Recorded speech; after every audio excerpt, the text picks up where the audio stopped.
कल में रामजी प्रसाद आप देख रहे हैं नमामि। कहते हैं जल के बिना जिंदगी की कल्पना करना भी व्यर्थ है। जल है तभी जीवन है। आप सभी सुनकर चौंक गए हों कि मैं आखिर जल और जीवन का नाम क्यों ले रहा हूँ।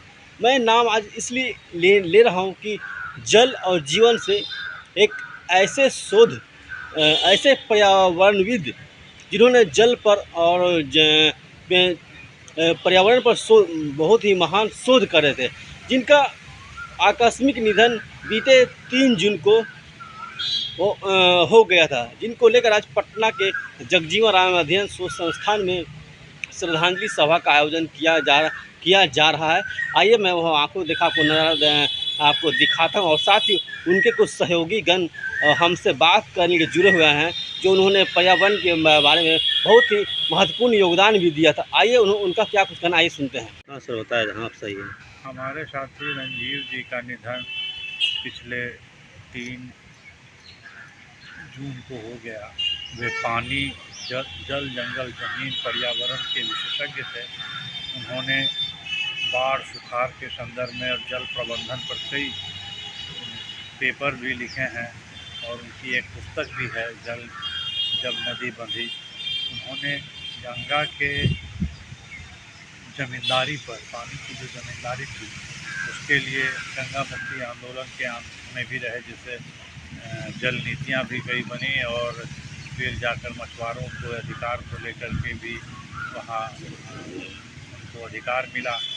और इसके अलावा वो छात्र युवा संघर्ष वाहिनी, गंगा मुक्ति आंदोलन, विभिन्न तरह के बाढ़ मुक्ति आंदोलन और विभिन्न तरह के पर्यावरण और सामाजिक आंदोलन से जुड़े थे। इनकी मृत्यु बहुत ही दुखद हुई। वो अकेले रहते थे और ऐसे उनका जन्म 1955 में हुआ और वो लगभग 15 वर्ष की उम्र के बाद से लगातार वो सक्रिय थे और अब तक सक्रिय ही रहे।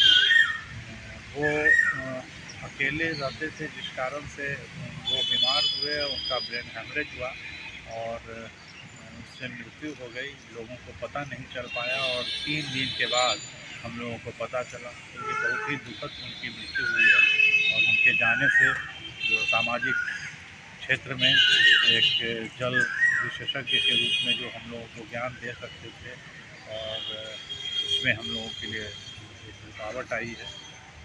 हम लोग उनको आज श्रद्धांजलि दिए हैं और विभिन्न तरह के लोग जो इंटेलेक्चुअल्स, सामाजिक कार्यकर्ता, राजनीतिक कार्यकर्ता, सांस्कृतिक सभी आज उनको यहाँ पर श्रद्धांजलि दे रहे हैं।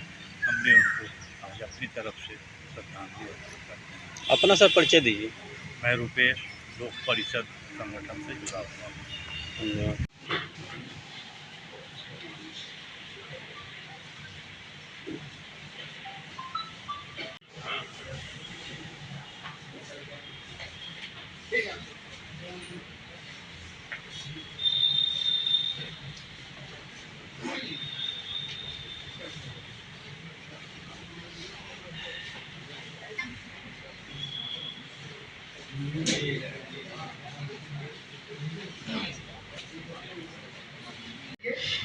तभी अविवाहित रह सकते हैं। अविवाहित रहने में कोई ये नहीं है, दिक्कत नहीं है, लेकिन हमेशा